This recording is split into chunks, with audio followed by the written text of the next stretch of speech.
Hannah. I am Liz. I am Melanie. I'm Ashley.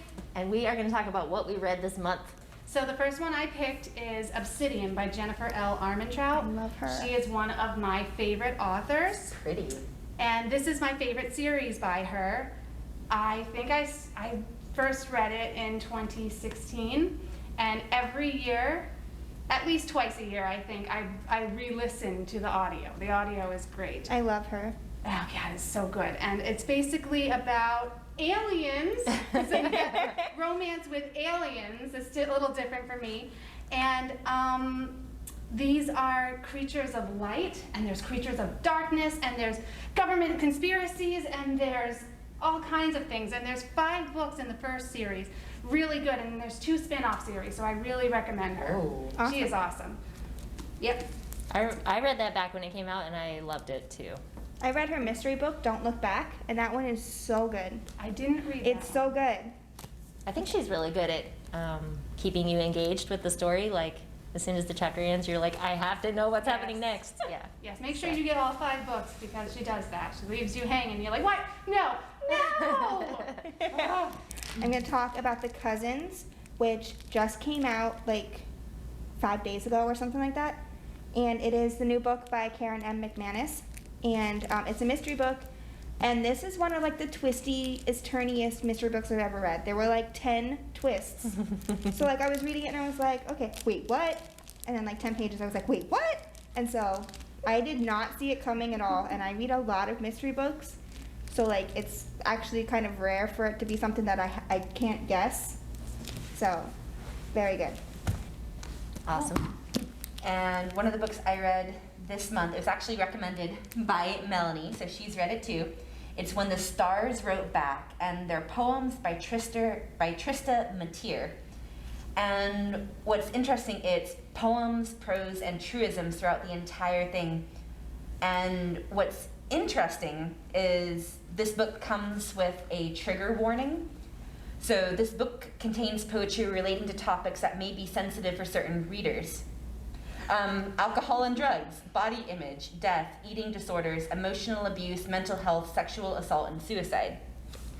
Nothing is graphic, but it's mentioned, and some people, you don't read a whole lot of fiction or poetry books that discuss this, but it's her journey through this time in her life. And so how the poems and everything, they're broken up into different sections. So you have half-light, midnight, starfall, and dawn. So it's how she gets to the place, different experiences, and then with dawn, it's kind of like a phoenix. She's rising from the ashes. There's light, and this is her, writing everything down and sharing her experiences with other people. So if you're going through abuse or different things, you're being bullied by your family, you're not alone. And so it was a quick read, but it really does speak to your heart. And again, how she broke it up into the different sections was very cleverly done. I want to say something about it real quick.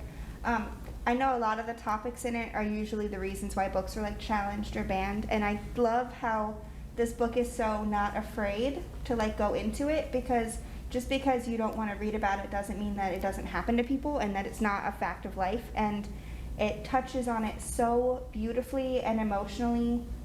I loved it. So she had to read it. Like, it's so good. I'm going to share one poem because this one sounds really interesting. It's called Big Bang Theory, but big is crossed out, so it's Bang Theory. What happens if we collide? Will it feel like atoms bursting? Will it burn like light? Will your hands feel the same as other people's hands? Will the whole world change if we touch? Do you want to find out? And so some of these are super short. They're 2 lines. Sometimes it's a page of words. But, there's beautiful illustrations, and it's kind of monochromatic. You have white, black, and purple. That's it. And so it's very stark, but it's a very good read, and I would definitely recommend it. So if you need to read a poetry book for class, this one might be the right one for you. Okay, I have a list of books that I don't have with me today, and I'm only going to just mention what they are. I finished today You Should See Me in a Crown by Leah Johnson. It was really cute. Very fluffy, just if you want something to escape for a day. It was a quick read. So basically it's Liz Leidy is the character, and she thinks she's like a great student. She tries to stay sort of like under the radar, but she thought she had a scholarship, a music scholarship to the school that she wants to go to, and that falls through. So then she is scrambling to find the money. And this little town that she lives in, which is in Indiana, has like a major prom obsession.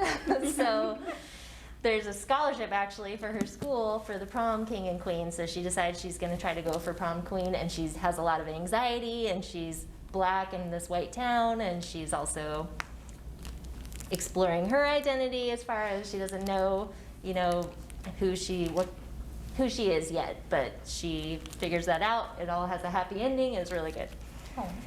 And then Ready Player 2, the sequel to Ready Player 1. There's a movie, so maybe you've heard of it. I didn't love it personally, but it was fun. It was pretty much what you would expect from if you've read the first one. It's along the same lines, but I was a little annoyed because it was almost like fan fiction, like where everything good happens, and you're just like, come on, there's like nothing here to make me, you know, It's so feel hard the to get a struggle. good second book sometimes. Yeah. You have to have conflict. But if you love that whole like 80s pop culture Atari. thing, it's a fun book. I do love that, yeah. Yeah. And then I read The Afterlife of Holly Chase, which Melanie recommended last time. Did That was you really like cute. it? I read it the day before Christmas, so I was like, yes, that was a I good love one. it. It's a good one. I read Reindeer Boy. That was a good one. Yay. Very cute. And I'm in the middle of Inheritance Games by Jennifer Barnes. That's a YA fiction, and I'm liking it so far. So this girl kind of lives in poverty, and then all of a sudden she's told, hey, you've gotten some money from this person that died. And so she goes to the reading of the will, and it's this billionaire guy left her his fortune, and everyone else in the family is like, why? Who are you? And they're obviously trying to fight that and get some of the money. And so I think it's looking like it's going to be this kind of like the grandfather who died set up this game, and the grandsons know from experience when he was alive how the game works, and so she's kind of trying to figure out, why did I get this money? Kind of sounds like Knives Out. Yeah, it I does. love Yes, it has a Knives Out theme. So if you've seen that movie, it's kind of definitely reminded me of Awesome. that. Cool. And then last one on my list of books I don't have is Green Lights by Matthew Mcconney. So it's his biography that just came out. It kind of reminded me when you were talking about that book with the truisms and the poetry and stuff. Same exact thing, except for like comedic.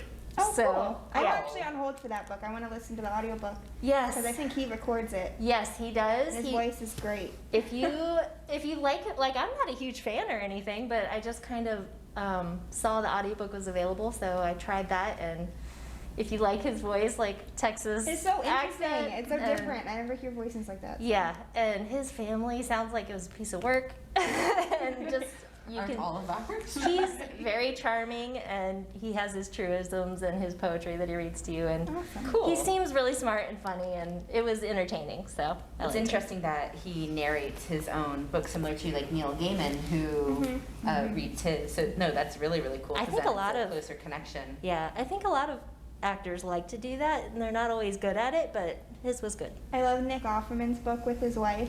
Oh, I haven't read that Oh one. my gosh, I listened to the audiobook and it's him and his wife recording it, and they're just so cute together, and Aw. they like go. They're so funny. They just like go off each other. It's great. Awesome. Okay. Awesome. You're up again, Ashley. All right, I have two, and I'm gonna get up and show the camera because this art is absolutely gorgeous. It's Spin the Dawn Oh. and Unravel the Dusk by I've Elizabeth seen the Lent. covers of that one. Can you It's so see pretty. that? The cover is what got me first, and then somebody told me that it was like a really cool spin on the Mulan story, and I had just seen the movie that recently came out. It was awesome. I don't care what anyone says. I know it has a lot of mixed reviews, but I loved it. Mulan the I loved movie? it. Yes. I liked it too. We I watched it on didn't. Christmas Day. I didn't like it. You didn't like I didn't like it. Oh my goodness. I liked it. I need Mushu in my life. Oh, Yeah. It's true. I did miss Mushu and Cricky. I did miss them. It's true. But I love the whole women empowerment scheme Yeah. and everything. It was beautiful. Okay, so this book The first book is awesome. I listened to it and I read it. And like twice over. I couldn't put it down. This is the book I was telling you about that I had a book hangover. I couldn't get out of the world. And it's really great. The world building is awesome. There is this kingdom called something I can't pronounce.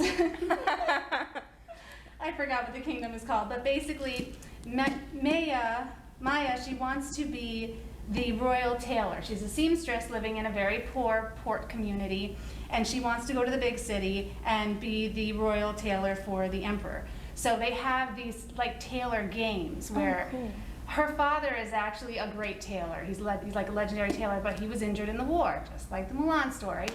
And they just recently ended a war where she lost 2 of her brothers, and her third brother came back and he had a broken leg. He couldn't walk. And she made a deal with him. He couldn't go to the capital. He wouldn't have made the journey.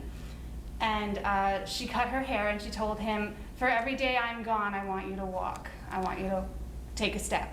For every day that I'm gone, for every letter that I send, I want you to take another step, and so on. And she goes to the castle and she enters these games, and you think that that's the story right there. She's going to become the royal tailor and everything, and all of a sudden, the world opens up even further, and there's magic, and there's these long journeys through desert, Iceland, and this beautiful island, and ghosts, and demons, and I'm telling you, so cool. I gotta read creatures crawling on the walls and stuff. It's insane, and that's all just in the first book. Wow. And it's so cool because she starts off as this meek teenage girl, and in the end she becomes this amazing goddess of a woman, and it's beautiful. And every magical creature from Asian folklore onto Western folklore you can think of is jam-packed in this. It's so cool. And it's amazing how there are so many strings, and this woman just ties them together so beautifully in the end. That's awesome. And you think, how is she going to do this in the next 20 pages? I do not get this. And Wow. it's amazing. So it's got a little bit of everything. Yes, and you can never guess what's going to happen. That's cool. That's what I love about that too. Just like you said, you can't guess. I was on the edge of my seat the whole time. Every time I had to put it down, I was like, no! Leave me alone! Just let me read. Yeah. So it's hard to get out of the world when you stop reading it. It's like, That's how you know it's what do I good. do with my life? So this is by An Enchantment of Ravens by Margaret Rogerson, and she wrote The Sorcery of Thorns, which I think I talked about before, the Library of Sorcerers and everything. This one is completely different. It's set in a town called Whimsy, which is like a mortal town on the edge of like this fairyland, and they're called the Fair Ones. And in this folklore, the fairy people, the Fair Ones, can't do anything that's considered craft. So they can't cook, they can't paint, they can't make clothes. Like anything that's considered a craft will kill them if they do it. So the main character is named Isabel, and she is a painter. And so and she's like the best portrait artist in the world right now. So all of these fairies keep coming up to her to commission their work, and she paints one for one of the fairy princes, the Prince of the Autumn Court, and she accidentally paints human sadness in his eyes. And he gets like crazy mad at her, and he kidnaps her. He's like, I'm gonna put you on trial. And this is all in the beginning, so I'm not giving anything away. And like they go through, like it's their adventure and all of like the court intrigue and the different seasons and the fairy aspects, and it's so good. I loved it. It was so good. It was really interesting because it's not like a typical love story where you're like, yeah, they love each other. Okay. It's different, and I like it. That sounds good. I like the cover too. Yeah, Yeah, it's it so is a pretty. beautiful cover. I like it. I like it a lot. And I read this book previously, and I'm rereading it again. It's called The Naming by Allison Krogen, who is an Australian author. And what's interesting about this one, it is considered fiction, but what it's based off of is a lost civilization that lived in or near Morocco. And so there was an earthquake in 1991. They found these texts, and then they've been decoding them, or translating them. So the poetry that's at the beginning of each section of the book, not necessarily the chapters, it's from the Anaran texts. So the one at the very beginning, it's kind of bardic. So there's legends and there's a lot of music based. So Myrad is the main character, and she's a slave at Gilman's cot, and she's in the barn milking the cows, and she can see a strange man standing there, and she's like, "Can I help you? What are you doing here?" And apparently she can see through his invisibility spell, and so Cadvan the man has a special talent of truth saying of sorts. So if he's looking at you, you won't necessarily tell the truth, but things that you may not have known come out. So she's like, "Oh, my name is Mayrad. I am the daughter of Millennia, and she was from the first circle of Pelennor. And I didn't know this. Why am I telling you this?" So because she's of this lost house that was destroyed, and that's where her mom got sold into slavery, it's her finding herself and her identity, and it's a trilogy, and it's beautiful. It's this huge thing. It's good versus evil, and I love it. I read it when I was in high school, and I bought my own copy, and it's great. But it's called The Naming, and it's the first book of Pelennor. All right. It's very fun. I have not heard of that one. It's older. This came out in 2002. Okay. I don't even know if our library system has it, but I wanted to share my love of it with you. Yes. You know, Well, so now we many will get good it 'cause books in I the have world. Yeah. Yeah, and we want to know what's good. Okay, so I'm going to talk about these two at the same time. We've got The Once and Future Witches by Alex E. Harrow. Did I talk about this already? I feel like I might I have don't told know. I somebody haven't checked about out. it. I don't know if you did. And then this one is Alice Hoffman, Magic Lessons. And they're both worth reading, but they were so similar. I was like, Really? I there are wouldn't so many think so. similar things going on. So in Magic Lessons, this is a prequel to Practical Magic. So I don't know if I actually haven't seen that movie. Oh my gosh, I love that movie. Practical Magic. It's Julia Roberts, right? No, it's Sandra Bullock Oh, and Sandra Nicole Bullock. Kidman. It's so good. Yeah, so So maybe good. watch that. But this is a prequel. So we're going back to the 1600s. Maria Owens is like the matriarch of this family. And I guess there's a curse. Yes. There's a curse on the family name, and so you learn how the curse comes to be. Oh, that's so cool. I wanna- She's a baby that's abandoned in a field, and the best, nicest witch in the world finds her, so she trains her in green magic, and it's really good. It's just really beautiful writing. There's like spells, and there's a lot of lists and stuff that ties into witchcraft, but it was a really good book. I liked it, and it's very feminist. I mean, there's a lot of history that's in there with the witch burnings and stuff. So Maria Owens, she's from Essex County, England, and then she travels the Dutch colonies, and then she goes to Essex County, Massachusetts, where of course there's Salem witch hangings and all that kind of stuff. So good. And then The Once and Future Witches is about three sisters, and I actually wanted to love it more than I did. I still thought it was really good, but based on what it sounded like, I was like, this sounds so cool. Both of them have a lot of feminism, and like, they just make you like feel empowered, which is cool. So this says, in 1893, there's no such thing as witches. There used to be in the wild, dark days before the burnings began, but now witching is nothing but tidy charms and nursery rhymes. If the modern woman wants any measure of power, she must find it at the ballot box. But when the Eastwood sisters, Juniper James, Agnes Amaranth, and Beatrice Belladonna, join the suffragists of New Salem, they begin to pursue the forgotten words and ways that might turn the women's movement into the witches' movement. So they're like bringing back magic. And it also has a lot of spells, and I thought it was interesting that a lot of them are nursery rhymes, because it talks about, you know, literacy wasn't really an option for women a lot of times back then. So they were like little sayings that you would memorize, and it would be passed from woman to woman. And they would do I was magic for you. hoping it was going to be Arthurian based because the once and future king, Yeah. and that's the once and future witches. And when you're talking about the three sisters, it's Arthur had 2 or 3 sisters and the thing. So I was like, oh, and no. I think there are elements that she pulls in from that, but I'm not real familiar with that whole thing, so I don't want to say, but I think it is tied in there. Anyway, they were both really good. You could do either or, but if you're into witches, I recommend it. Okay, next one I have is American Panda. It's wanted not to a read new that. one. Oh. Have you read that? No, I wanted to. It's really cute. It's hilarious in my opinion.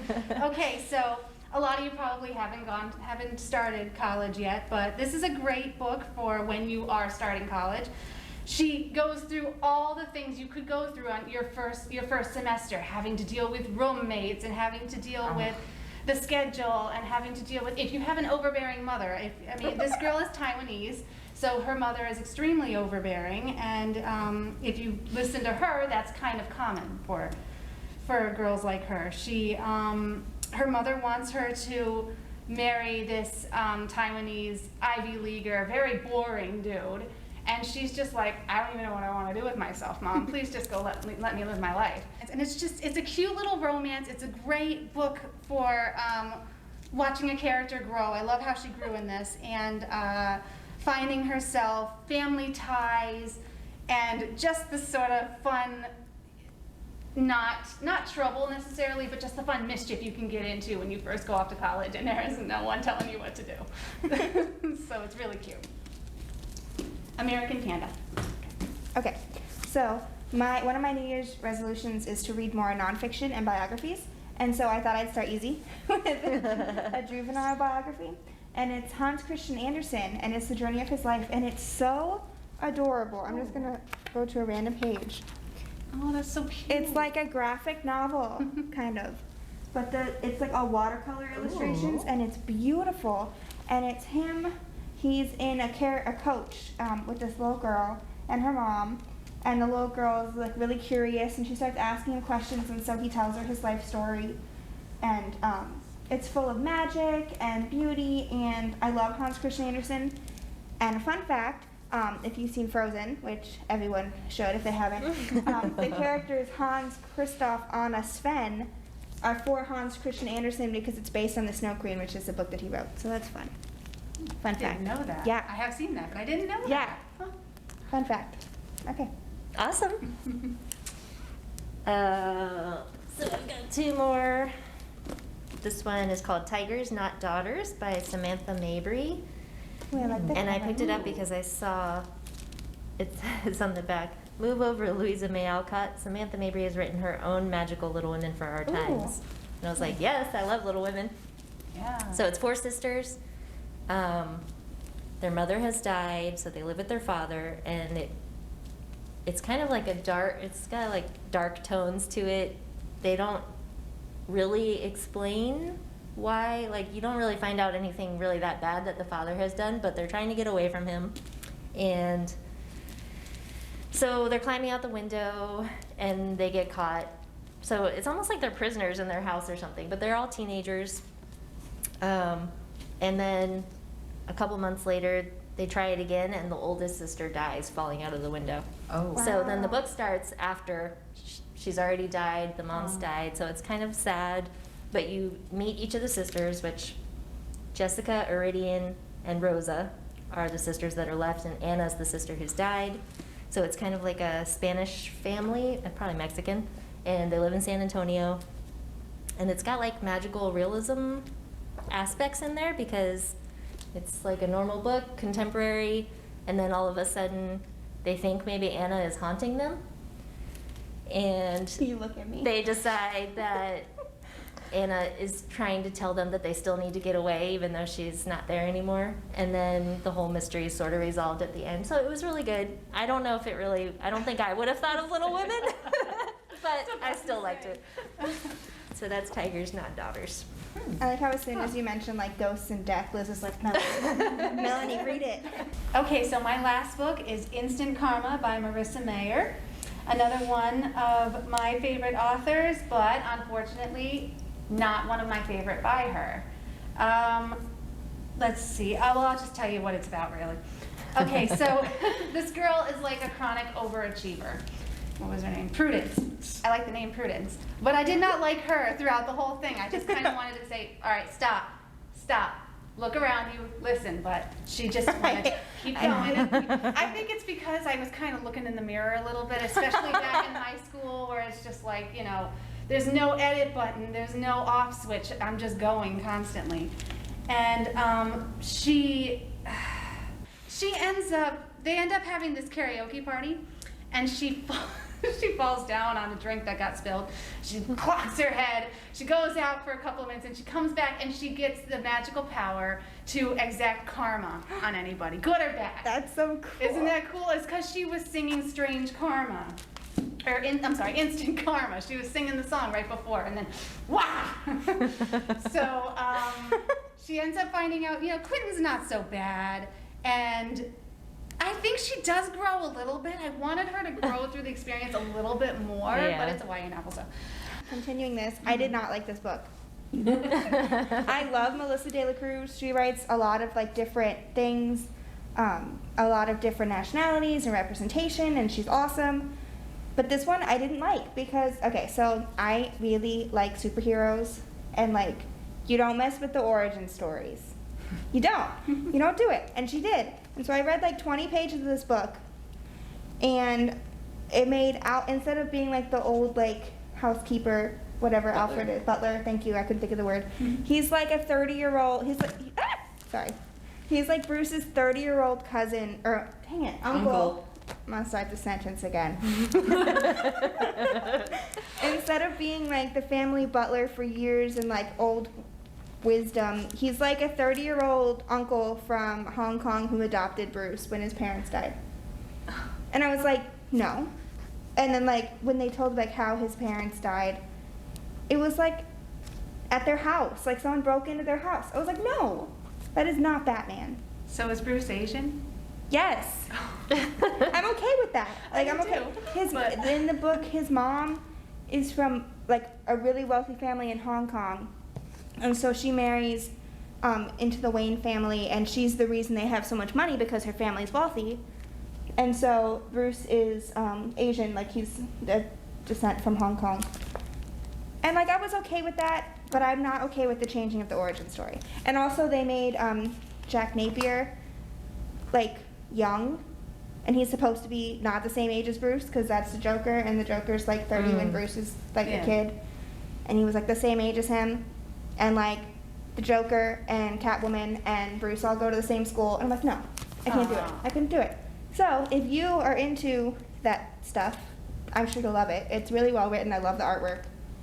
The artwork's really The artwork's really pretty. Like, I don't hate the book, but you do. I just don't like it. And I'm very much, if I don't like a book by like the 4th page, I won't read it, because I have like a to be read list that's like 10,000 books deep. So like, Yeah. move on. No time to waste. Yeah. All right, very quickly, I'll talk about my last one. It's a nonfiction book. It's called A Knock at Midnight. I'd actually never heard of it, and then I was looking at Amazon's like best of the year. I love looking at best of the year books to see what I missed. Like, oh, I gotta find the best books to read.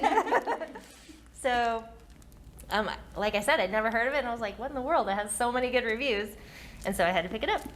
It is pretty good. It's about looking at the criminal justice system, so I'll just read this first paragraph because it's probably a lot better at explaining than I am. It says, Brittany K. Barnett was only a law student when she came across the case that would change her life forever. That of Sharonda Jones, single mother, business owner, and like Brittany, black daughter of the rural South. A victim of America's devastating war on drugs, Sharonda has been torn away from her young daughter and is serving a life sentence without parole for a first-time drug offense. In Sharonda, Brittany saw haunting echoes of her own life. Her mother had also gone to jail, and she had addiction problems the whole time she was growing up. She saw echoes of her own life as the daughter of a formerly incarcerated mother. As she studied this case, the system came into focus, one in which widespread racial injustice forms the core of America's addiction to incarceration. Moved by Sharonda's plight, Brittany set to work to gain her freedom. So she actually isn't a lawyer. She goes to college which is, you know, she's the first one in her family to be able to go to college. Like I said, she grew up with this mother who was struggling with addiction, and so you kind of, part of the book is seeing her struggles to make it through high school, to get to college, and she went to a really good college. She became an accountant, I think, something in finance. And so she gets a really good job, she's making great money, and she just feels like she hears Sharonda's story, and she's like, that's what I care about. And so she goes to her day job, makes a lot of money, and then she decides, I'm gonna become a lawyer in my free time. Oh my gosh. And becomes a lawyer and helps all these people pro bono, so she doesn't charge That's them. amazing. Yeah, Wow. so it's an amazing true story, and it will make you angry. Like all the laws, Clinton, and I guess probably starting with Reagan, where they just decide drugs are the worst, and if, you know, no matter how small your problem, your infraction is, like, you're in jail for Yeah. the rest of your life. And so there's a lot of people that are still in jail, and it's just talking about her trying to change laws, change people's minds. People being in jail, they've done something wrong most of the time, and so it's hard to make other people care about them. You know, Yeah. you're like, well, you're a criminal. You did the crime. Now you do the time. You know, Yeah. so it is a struggle to get people to care about people that are stuck in jail. It was really good. So. It sounds really interesting. Yeah. So if you get in the mood for a little intense, you know, social justice book, it's a good one. A knock at Some midnight. light, angry Whoop. reading. Dominoes. Yep. And that's it for me.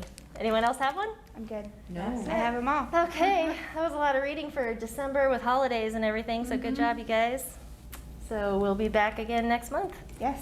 Let us know what you've been reading. We want Bye. to keep growing our to be read list. Yes. Bye, guys.